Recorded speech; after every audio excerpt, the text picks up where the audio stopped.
नमस्कार।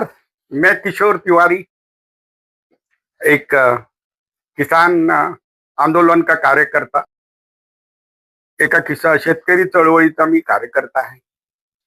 आजकाल शेतकरी चळवळ आणि त्याच्यानंतर देवेंद्र मोदी यांचं बहुचर्चित पॅकेज नंतर 30 जून 2024 मध्ये मिळणारी कर्जमाफीची बंपर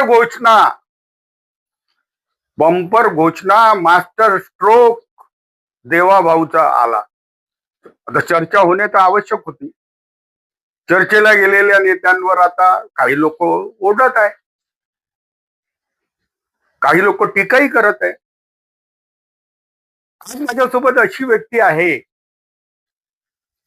की शरद जोशीला विदर्भात आणणारी, शरद जोशीला विदर्भात जनतेमध्ये घेऊन जाणारी, 1971 पासून सार्वजनिक जीवनात राहणारी, शेतकरी संघटनेचा अध्यक्ष राहिलेली, सगळ्या शेतकरी संघटनेच्या चळवळीत सक्रिय सहभाग घेऊन त्या सरकारची यशस्वी बोलणी करणारे, ज्यांच्या गावी मनमोहन सिंग आले आणि त्यांनी त्यांचं ऐकून घेतलं आणि सगळे उपाय त्यांनी लागू केले, असे विजय जावंदिया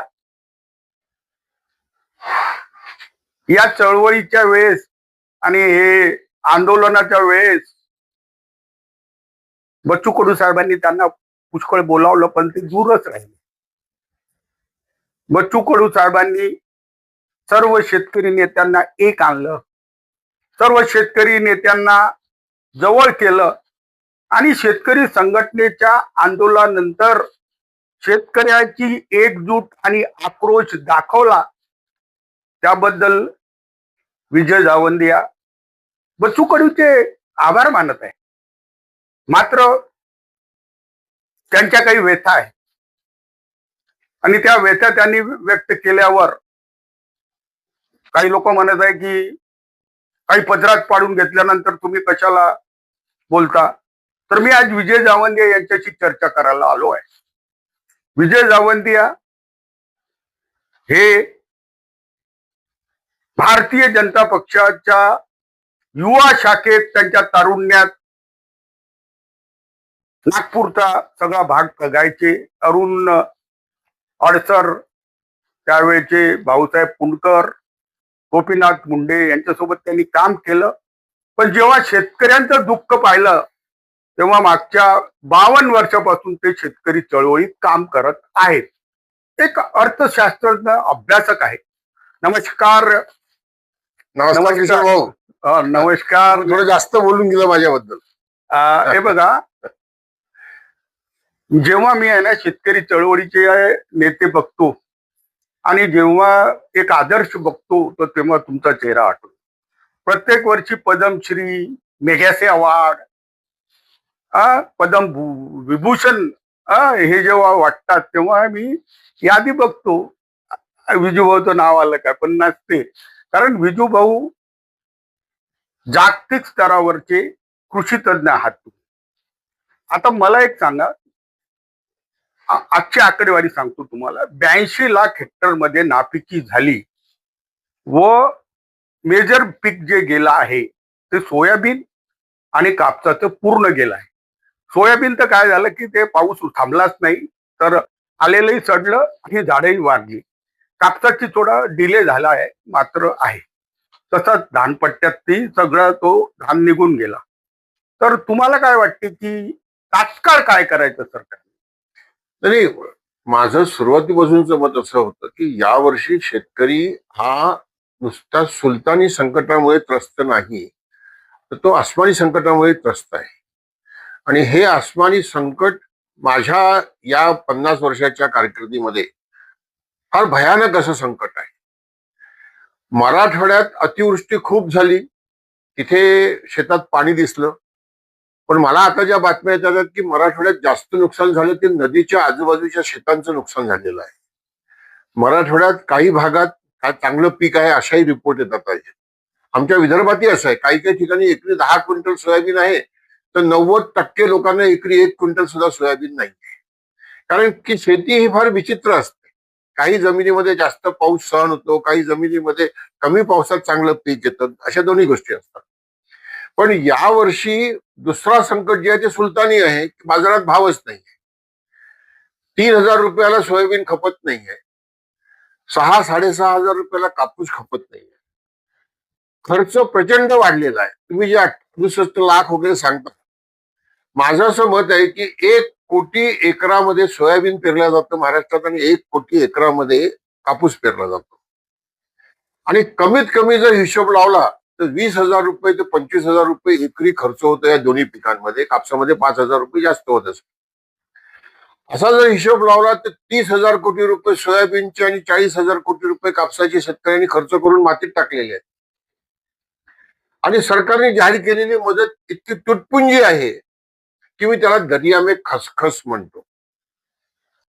तुम्ही सरळ प्रश्न विचारला की अशा परिस्थितीमध्ये काय करायला पाहिजे, आणि तुम्ही बच्चू कडूंचा प्रश्न उपस्थित करता की बच्चू कडूंच्या आंदोलनानंतर मी थोडासा नाराज आहे किंवा नाराजी नाही व्यक्त करत आहे, काय व्हायला पाहिजे होते ही अपेक्षा मी व्यक्त करतो. आणि त्या दृष्टीने मी देवेंद्र फडणवीस साहेबांना काल एक पत्र पाठवलेलं आहे.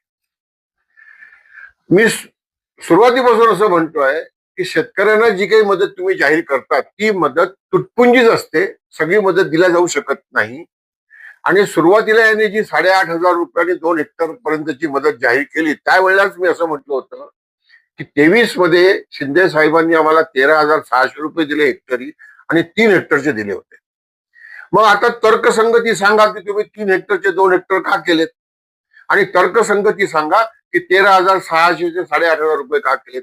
काय मुख्यमंत्र्याचा उपमुख्यमंत्र्याचा पगार कमी झाला का, सरकारच्या कर्मचाऱ्यांचा पगार कमी झाला का.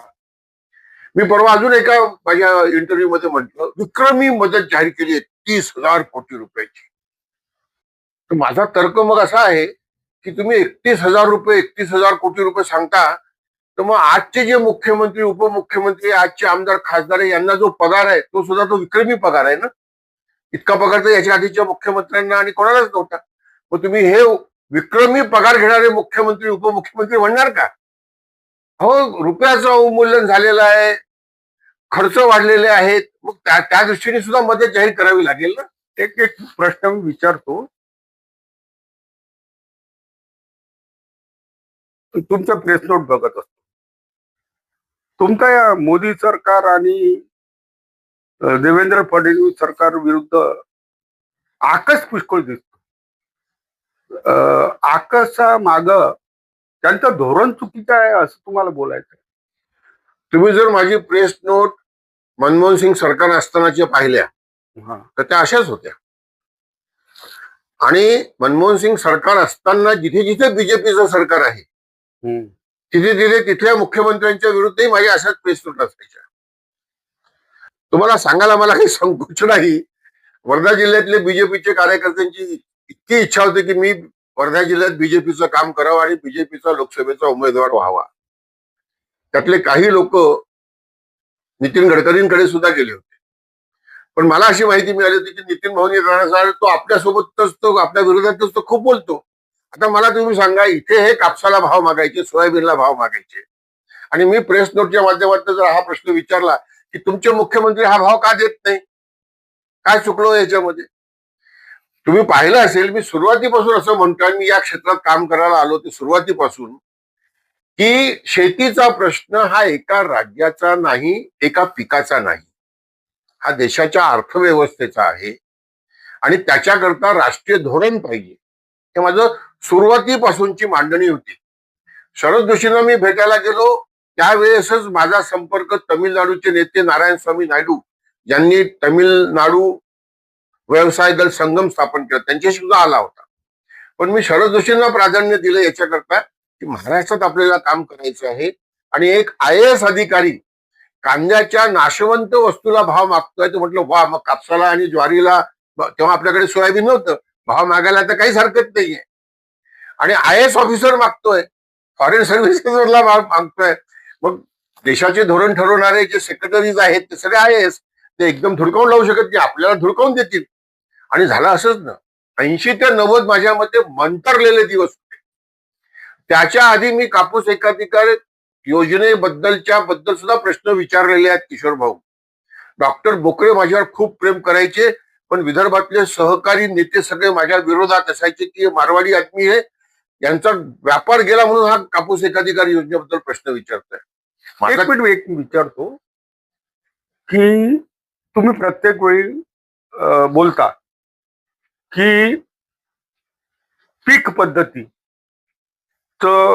परिमार्जन व्हावं, बियाण्याची टेक्नॉलॉजी,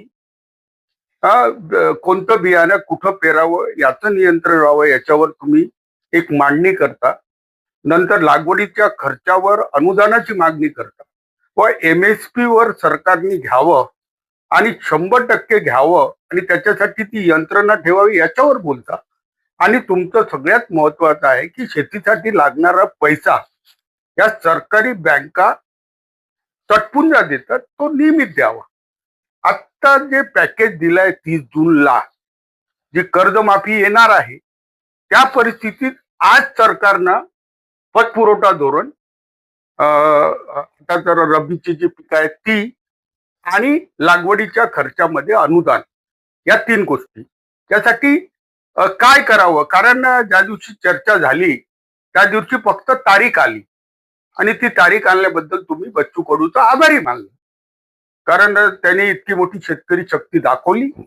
परंतु तुमचे जे 3 प्रश्न प्रत्येक वेळी असतात की लागवड खर्च, हमी भावामध्ये खरेदी, पत पुरवठा धोरण आणि पीक पद्धतीमध्ये बियाणं आणि इतर कीटकनाशक व खतांच्या किमतीचं नियंत्रण. तर माझा प्रश्न फार मुद्देसूद आहे की तुमची ही 3 मुद्दे सोडून सरकार प्रत्येक वेळेस पॅकेज घोषित करते. मला माहित आहे की ज्या दिवशी वाळपळमध्ये मनमोहन सिंगांनी तुम्हाला अर्धा तास ऐकलं, तर त्या अर्ध्या तास ऐकल्यानंतर त्यांनी त्याची जबाबदारीने केली. पण 14 मध्ये मंत्री मला 3 तास ऐकलं, पण मोदी नंतर विसरूनच गेले. मला तर राज्यमंत्री पद दिलं होतं मस्त. मी तुम्हाला मला हे सांगितलं होतं की विजय जावंदियाला तुम्हाला कॅबिनेट मंत्री देतो, तुम्ही त्यांना घेऊन या.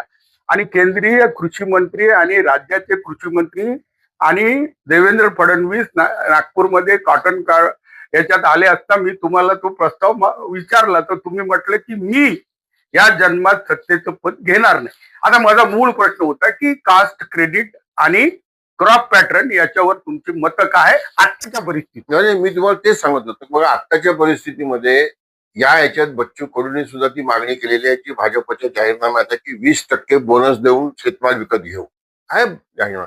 आणि आम्ही कापूस एकाधिकार योजनेमध्ये ऍडव्हान्स बोनस घेऊन सरकारकडनं व्यवस्था करून घेतली होती, तुम्हाला आठवत असेल. आणि ती व्यवस्था 2003 पर्यंत चालली. पण नंतर शरद जोशींनी फ्री मार्केटच्या नावावर त्या कापूस एकाधिकार योजनेची ऐशी तशी करून टाकली. मला काय सांगायचंय, आपण तो सगळा मुद्दा आता बाजूला ठेवूया.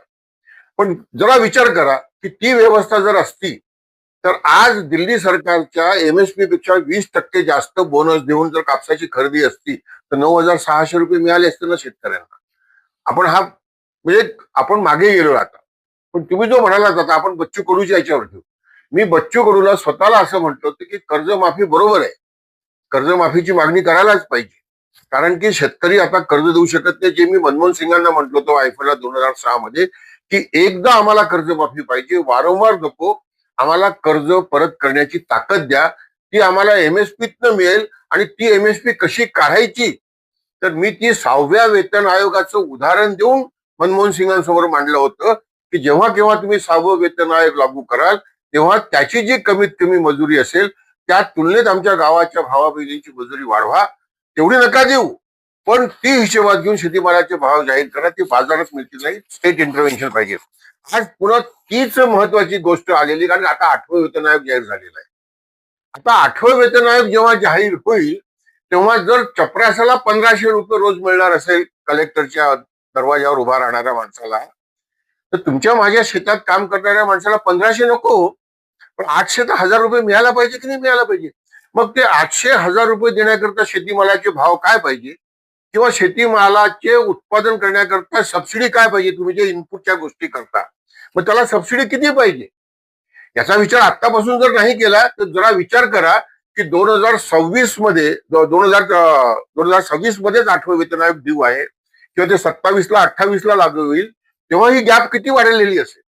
मला असं वाटतंय की या सगळ्या अशा आंदोलनामध्ये हे जे मूलभूत प्रश्न आहे ग्रामीण अर्थव्यवस्थेचे ते मागे पडतात आणि मला ती भीती होती.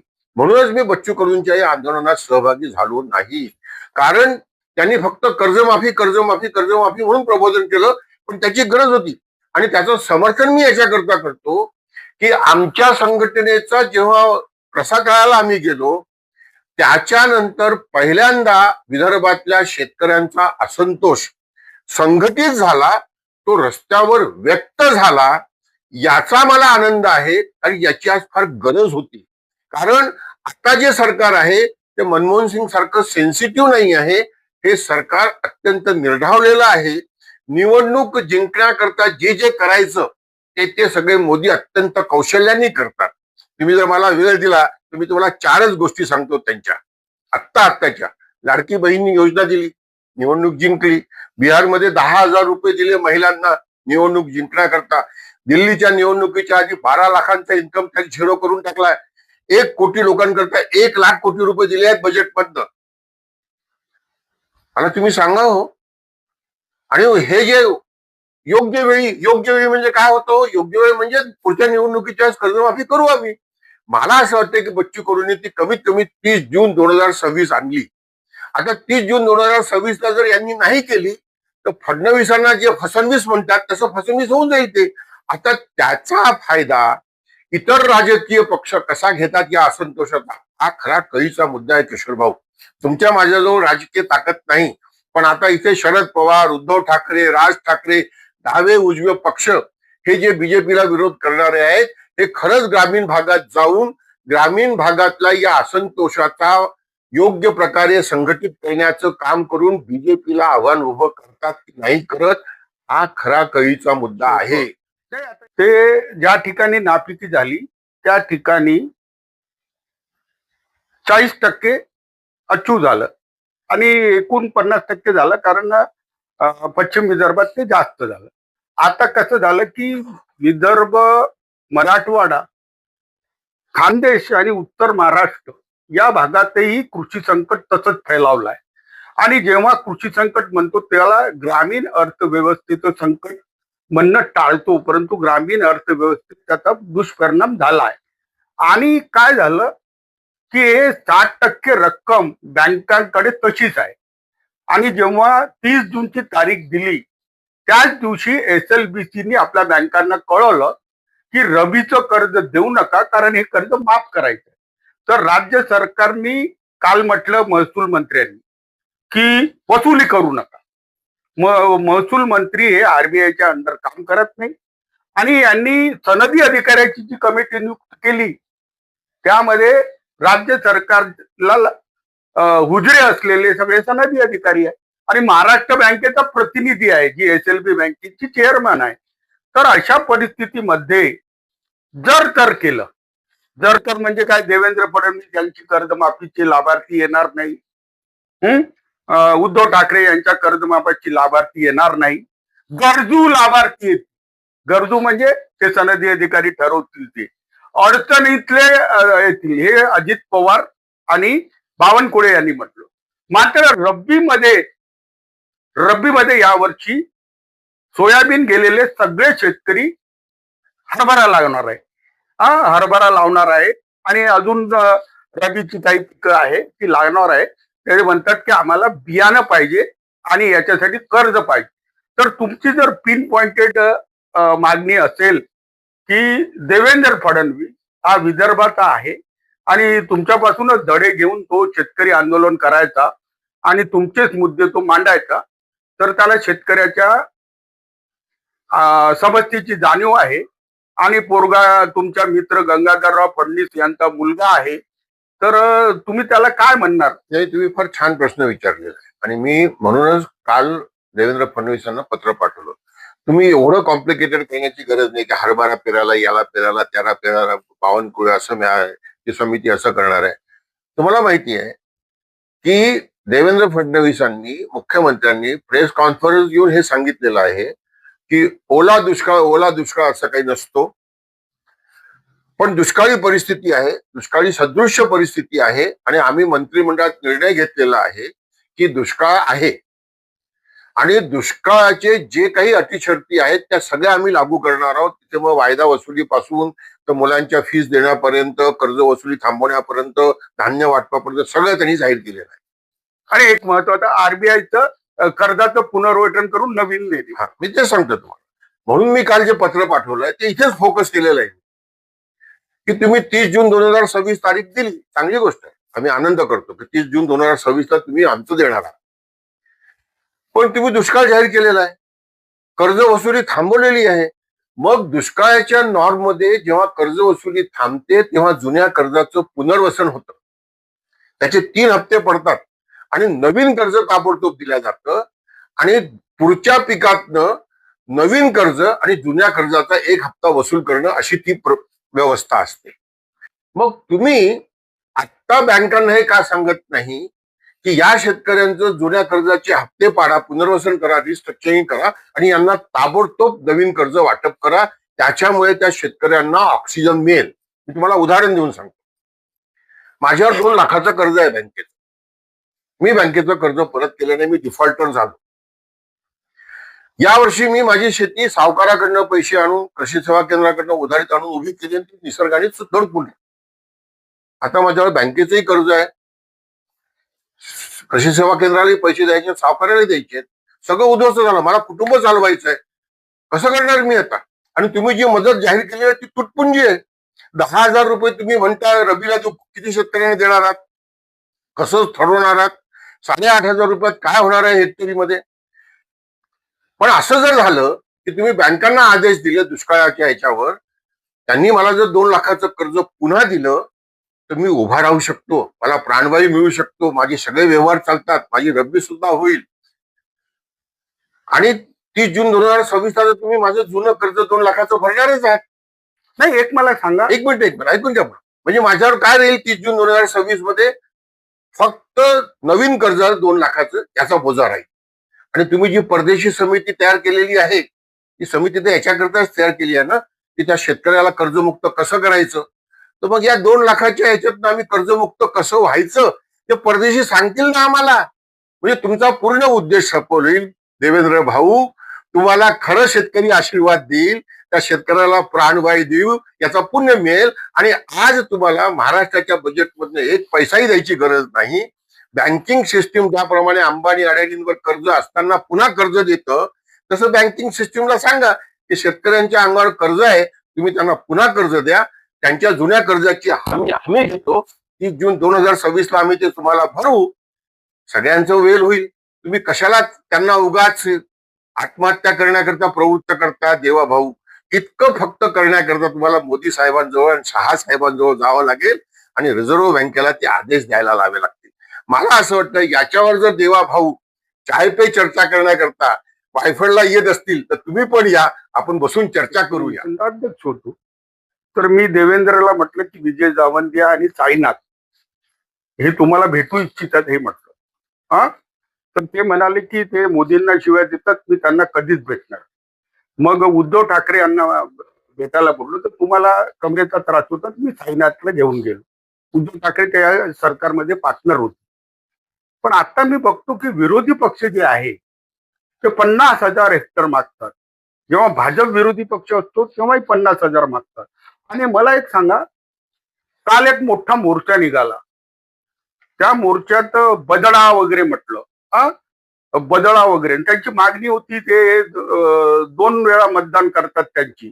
तर हा मोठा प्रश्न आहे का कृषी शेतकरी ज्या दररोज 7-8 आत्महत्या करतात तो मोठा आहे.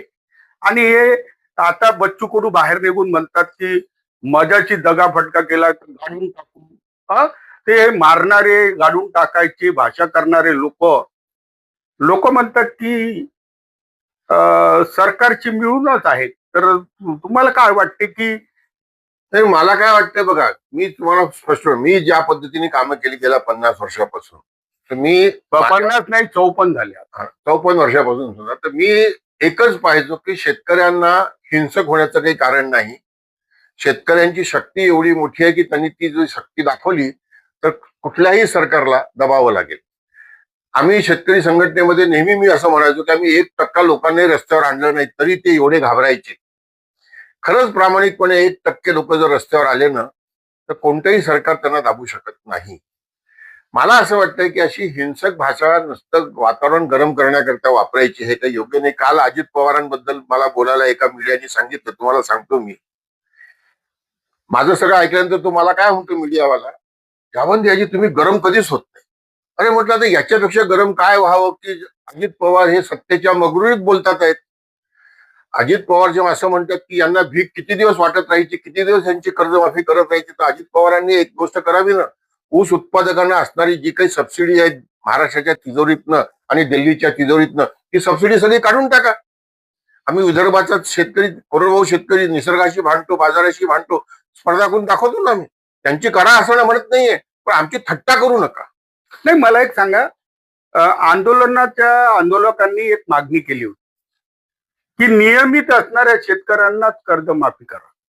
दुसरं, त्यांनी कांदा आणि FRP बद्दल बोलले, परंतु सोयाबीन च्या बचत झालेल्या शेतकऱ्यांना, कापूस उत्पादक शेतकऱ्यांचा सीसीआयनी 31 क्विंटलचा नॉर्म 24 केला आणि सीसीआयने आता प्रोक्युरमेंट डिले केला. सध्या कापूस 5,000च्या खाली विकणं सुरू आहे आणि सोयाबीन तर नापेडणी घेतलंच नाही म्हणून 500 रुपये क्विंटलनी सुरू आहे. या मागण्या ज्या होत्या त्या मागण्या की नियमित शेतकऱ्यांना कर्जमाफी करा. मला सांगा, नियमित शेतकरी डिफॉल्टर होईल तेव्हाच कर्जमाफी होईल ना. तर मग जे डिफॉल्टर आहे 90% शेतकरी, त्यांचं काय करावं? माझं असं मत आहे की कुठल्याही कर्जमाफीमध्ये जास्तीत जास्त शेतकऱ्यांचं कर्जमाफ व्हायला पाहिजे संख्येमध्ये. आणि म्हणून तुम्हाला आठवत असेल की मनमोहन सिंगांच्या कर्जमाफीच्या वेळेस सुद्धा जेव्हा शरद पवार साहेबांनी 5 एकराच्या शेतकऱ्याचं पूर्ण कर्जमाफ आणि 5 एकराच्या वरच्या शेतकऱ्यांचं 25% कर्जमाफ अशी घोषणा केली होती, तेव्हा मी पहिला माणूस होतो त्याच्या विरोधात बोलणाऱ्या एबीपी माझावर. हे शरद पवार साहेबांनी आम्हाला वापरून घेतलं. आमच्या आत्महत्येच्या भरोश्यावर कर्जमाफी झाली आणि सगळ्यात जास्त फायदा होणार आहे पश्चिम महाराष्ट्राचा. आणि तुम्ही पहा, जाधव समितीने जो रिपोर्ट दिलेला आहे की त्या एकूण रकमेचे 50% गेले आहेत पश्चिम महाराष्ट्रात, 18% विदर्भात आणि 21% मराठवाड्यात. तेव्हा मी 50,000 रुपयाची कर्जमाफी मागितली होती. पी साईनाथ मणिशंकर अय्यरला वायफळला घेऊन आले होते. माझ्याही गावात आहे. तुमच्या गावात आले. आणि मग मणिशंकर अय्यरला मी यादीच दाखवली की हे पहा, 20 एकराचा शेतकरी आहे, त्याच्यावर 20,000च कर्ज आहे, 25% म्हणजे 5,000 माफ होते. मेलो म्हटलं आम्ही.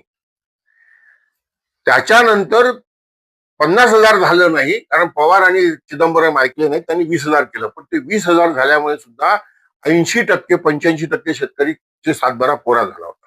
मला असं वाटतंय की या कर्जमाफीमध्ये सुद्धा ते 2 लाखाची उद्धव ठाकरेंनी केली होती, 2 लाखाची फडणवीसांनी केली होती, तशीच हे 2 लाख किंवा 3 लाखाची करतील, हरकत नाही.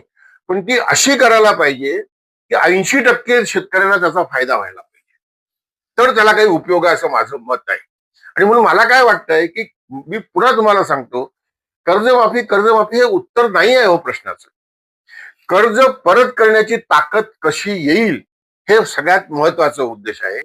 आणि क्लायमेट चेंजच्या पार्श्वभूमीवर एक चांगला पीक विमा योजना ही अत्यंत आवश्यक आहे. माझी माहिती अशी आहे की सगळ्या श्रीमंत देशांमध्ये WTOच्या नंतर त्यांनी फार हुशारीने त्यांच्या सगळ्या सबसिडी या ग्रीन बॉक्स मध्ये टाकून या पीक विमा योजनेच्या माध्यमातून त्यांना देण्याला सुरुवात केलेली असं म्हणतात. याचा अभ्यास यांच्या अधिकाऱ्यांनी करावा, परदेशींनी करावा आणि परदेशीने आमचं मार्गदर्शन करावं. त्यामध्ये नुसतं पिकाचं नुकसान नाही तर त्याचे मिनिमम इन्कमचं सुद्धा सपोर्ट आहे म्हणतात त्या इन्शुरन्समध्ये, की तुम्हाला एका बॉर्डर लाईनच्या कमी भाव मिळाले तर त्याचं कॉम्पेन्सेशन त्या पीक विमा योजनेमध्ये मिळतं. म्हणजे MSPच्या कमी जर भाव मिळाले तर त्याचा जो भाव फरक आहे तो तुम्हाला विमा योजनेतनं मिळेल. आणि तुम्ही 500 रुपये वगैरे म्हणता ना, मला असं वाटतं आपण शेतकऱ्यांना असं भडकवू नये. एक तर मंदी आहे, मंदीच्या काळात काय होतं, जास्त क्वालिटीचं कॉन्सन्ट्रेशन होऊन जातं. चांगला माल सुद्धा व्यापाऱ्यांना नको असतो आणि तेजीच्या काळात खराब माल सुद्धा व्यापाऱ्यांना चालतो आणि तेजी असते. मला असं वाटतं की ऍग्रिकल्चर मार्केटिंग बद्दल सुद्धा फार आपण अभ्यास करायला पाहिजे. अनेक लोक म्हणतात व्यापारी, अरे व्यापारी हा तुझा दुश्मन नाही आहे रे.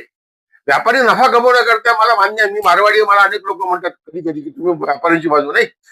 हो, व्यापारी नफा कमवण्याकरताच आहे, पण बाजारात भाव का मिळत नाही? 10,000 रुपये कापसाला भाव कोणी दिला हो? 7,000 रुपये सोयाबीनला भाव कोणी दिला हो? सरकारने दिला का व्यापाऱ्यांनी दिला? का दिला? तेव्हा अमेरिकेच्या बाजारात तेजी होती. याच्यावर चौधरी चरणसिंगांचं एक फार छान वाक्य आहे, आपण तिथं संपू हे. चौधरी चरणसिंगांनी असं म्हटलंय की एक किसान तू तेरी एक नजर हल पर रख और दुसरी नजर दिल्ली पर रख. मी याला असं एक्सटेंड करतो माझ्या प्रत्येक भाषणात शरद जोशींपासून वेगळा झाल्यानंतर, की आज चौधरी चरणसिंग जर जिवंत असते तर ते असं म्हणाले असते की एक किसान तू तेरी एक नजर हल पर रख और दूसरी नजर अमेरिका की राजधानी वॉशिंग्टन और विश्व व्यापार संघटना की राजधानी जिनेवा पर रख. वॉशिंग्टन आणि जिनेवावर नजर ठेवून शेतकरी हिताच्या अर्थकारणाचं राजकारण आज गरजेचं आहे आणि ते जोपर्यंत होत नाही तोपर्यंत शेतकरी हा या व्यवस्थेचा गुलाम राहणार आहे. माझ्यावर नरेंद्र मोदींना विरोध करण्याचा आरोप होतो, पण नरेंद्र मोदी साहेबांचं 12 वर्षाचं कार्य जर पाहिलं तर ते या देशावर एक नवीन गुलामी लादतात आहेत. त्यात पीएम किसान सन्मान निधी 6,000 रुपये, 5 किलो फुकट धान्य, लाडली बहीण, 3 गॅस सिलेंडर, हे सगळं काय आहे हो? हे गावातल्या माणसाला सांगणं आहे की बेटा तू गुलामासारखं जग, आम्हाला मतदान कर, पण आमच्या अंगावर येऊ नको. नाही, मी एक म्हणतो आता, मी अमेरिकेत नोकरी करून परत आलो, शिक्षण झाल्यावर, आणि आंदोलन करत होतो त्यावेळेस तुम्ही शेतकरी संघटनेशी वेगळे झाला होता. मात्र त्याच्यानंतर मी तुमच्यावर अभ्यास केला. 54 वर्ष तुम्ही सगळी संपत्ती बर्बाद करून सामाजिक जीवनात आहात. तुम्हाला अनेक पदं देण्यात आली, देण्याची ऑफर करण्यात आली. विश्वनाथ प्रताप सिंगच्या वेळेस त्यांनी स्वतः नागपूरमध्ये जेव्हा कर्जमाफी घोषित केली ते तुमच्यामुळे केली, पण त्यांनी म्हटलं होतं की आपले संसद में आना चाहिए. आता हे सगळं झालं. आता आजची परिस्थिती बोलतो, आता शेवटची 10 मिनिटं त्याच्यासाठी द्या, की तुमच्यामुळे बोनस मिळाला त्यावेळेस 30-40,000 कोटी, 300-400 कोटी, आणि नंतर कापसाला 2 वेळा भाव मिळाला. नंतर मनमोहन सिंग आल्यानंतर मनमोहन सिंगांनी पीक कर्जाची क्रेडिट 10 लाखापर्यंत नेली. त्याच्यानंतर तुम्ही जे मुद्दे मांडले होते त्यांनी त्याला फार सिरियसली घेऊन इम्प्लिमेंट केलं. हे सगळं अचिव्हमेंट असताना मला असं वाटतं की तुम्ही मारवाडी असल्यामुळे, तुम्ही प्रवाहाच्या विरुद्ध प्रवास करत असल्यामुळे तुमचा सन्मान बरोबर झाला नाही. तर अशा सरकारकडून व समाजाकडून थोडीशी अन्याय झालेल्या व्यक्तीचा एवढा प्रसन्न चेहरा मी प्रत्येक वेळेस पाहतो. गर्दीला जसं आता पळून लोक जमा झाले होते, नेते लोक, तशी तुम्ही कधी जात नाही. तुम्ही दिल्लीच्या आंदोलनात मला म्हटलं होतं की खूप गर्दी आहे, आता मी जात नाही, आणि तुम्ही तुमचे मुद्दे कायम ठेवले. तर मी बघतो विजय जावंतिया 75वी वर्षाच्या टोकावर आहे. अशा वेळेस त्यांना ग्रामीण अर्थव्यवस्था, शेतकऱ्यांचे प्रश्न आणि भारताचं कृषीवरचं राजकारण, आर्थिक राजकारण, याच्यावर एवढा संघर्ष केल्यानंतर जीवनाची सार्थकता काय वाटते? ते मला असं वाटतं की मला लोकांनी खूप प्रेम केलेलं आहे. माझ्या या सगळ्या कामामध्ये मला ग्रामीण भागात एकानेही मला जातीच्या नावाने कधी शिव्या दिलेल्या नाही. सामान्य शेतकऱ्यांनी दिल्या, नेत्यांनी लागेल तर दिल्या असतील. नंतर शरद जोशींच्या भक्तांनी सुद्धा मला खूप शिव्या दिल्या असतील. शरद जोशींनी स्वतःच्या तोंडाने माझ्यावर कधी आरोप नाही केले, पण त्यांच्या भक्तांना त्यांनी माझ्यावर आरोप करायला लावली, ही गोष्ट खरी आहे. पण मी त्यालाही उत्तर द्यायचो अत्यंत नम्रपणे की हा आरोप शरद जोशींनी आपल्या तोंडाने करावा, मग मी याचं उत्तर देतो. कारण की मी शरद जोशींना विरोध करण्यापूर्वी शरद जोशींना मी म्हणायचो की मला फक्त एक देश जगात दाखवा की जिथला शेतकरी, शेतमजूर, गरीब माणूस सरकारच्या तिजोरीच्या मदतीशिवाय जगतोय, ते मॉडेल घेऊन आपण गावागावात जाऊ. किशोर भाऊ याचं उत्तर दिलं नाही, पण त्यांनी माझ्या सगळ्या लोक सहकार्याने माझ्यापासून दूर नेलं. आणि त्यांना असं वाटत होतं की हा जातीने मारवाडी याला कोण साथ देणार आहे, याच्याजवळ पैसाही नाही आहे.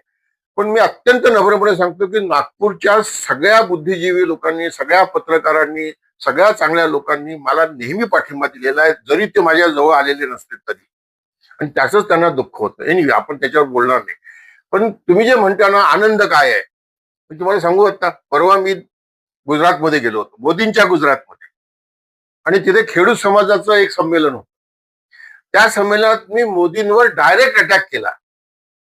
मी असं म्हटलं कि मेरे को बड़ा आश्चर्य होता है कि इतना झूठ बोलने वाला एक व्यक्ति इतना लोकप्रिय क्यों होता है, कैसा होता है. दुसरं मी म्हटलं की मोदीजी हिंदू, हे मी मोदींना पत्र सुद्धा लिहिलंय बरं. मोदीजी हिंदू हिंदू हिंदू करते हैं. 25 साल से गुजरात में तो एक छत्र राज है मोदी जी का. देश में 12 साल से मोदी जी राज कर रहे हैं. मुझे नम्रता से इतना बता देवे कि गुजरात के हिंदू खेत मजदूर की मजदूरी इन्होंने कितनी बढ़ाई है. सगळ्यांनी तर तारीफ केलीच केली, पण मला आनंद काय झाला की तिथल्या मीडियाने हे छापलं. एका गुजरातच्या वर्तमानपत्राने ते याची हेडलाईन केली की हिंदू खेडूतोरी कितनी आमदानी बढ़ाई विजय जावंदिया.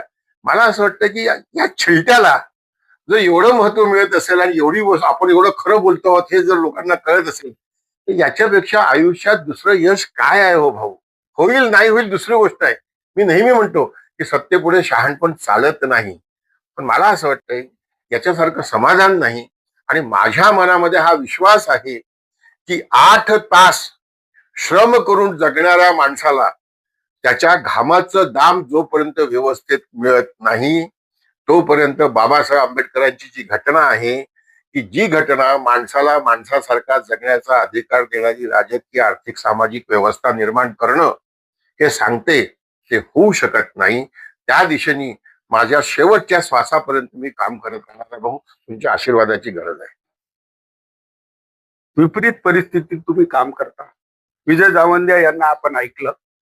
आज काय झालं की शेतकरी चळवळीच्या मागण्या काय, शेतकऱ्याच्या अडचणी आणि समस्या काय, तोडगा काय, याच्यावर न बोलता राजकीय पुनर्वसन करणाऱ्यांच्या विरुद्ध आता काही माध्यमांनी आवाज उठवला आहे. तर आपण विजय जावंदिया यांना ऐकलं. आणि काल रात्री मला बच्चू कडूचाही फोन आला होता, कारण बच्चू कडूच्या आंदोलनात मोबदल्याबद्दल कमी बोलण्यात आलं किंवा हमी भावात खरेदी करण्यात आली नाही. तर बच्चू कडूची माफी मागितली आणि मला चुकते आणि मला समस्या समजत नाही म्हणून आज विजय जावंदिया यांच्याशी संवाद केला. विजय जावंदिया साहेब, मी भगवान श्रीकृष्ण आले होते, भगवान गोरखनाथ आले होते, भगवान महावीर आले, बुद्ध आले, त्याच्यानंतर गोरखनाथ नंतर आता गुरु नानक एकदा येऊन गेले, ओशो येऊन गेले, त्याच्यापूर्वी महात्मा ज्योतिबा फुले आणि बुद्धत्व प्राप्त झालेले बाबासाहेब आंबेडकर हे येऊन गेले, मग गोयंकाजी आले. तर त्याच्यानंतर मी तुम्हाला बघतो.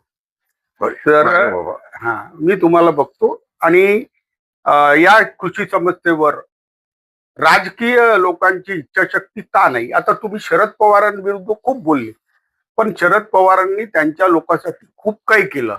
पण आज विदर्भाचे 2 लाल, महाराष्ट्राचा मुख्यमंत्री, एक केंद्रात एकदम टॉपचा मंत्री आणि संघाचं हेडक्वार्टर नागपूरमध्ये असताना ते विदर्भ मराठवाड्यासाठी का तोडगा काढत नाही, हा प्रश्न राहील. आणि हे पुढच्या पॉडकास्टसाठी मी ठेवतो. नमस्कार.